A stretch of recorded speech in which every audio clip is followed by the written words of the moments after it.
Nothing mind-blowing. It's just something that I use all the time. I love it.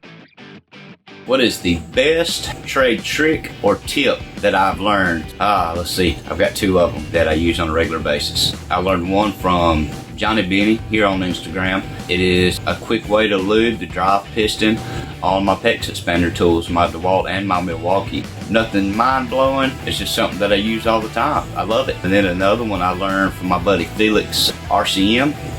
It is doing a temporary pipe support. You take your nominal pipe size that you're working with, you take a small piece, you cut a small void out of it, you clip it onto the pipe and rest it on a purlin or on the subfloor, whatever it may be, and it'll hold the pipe you're working on in place.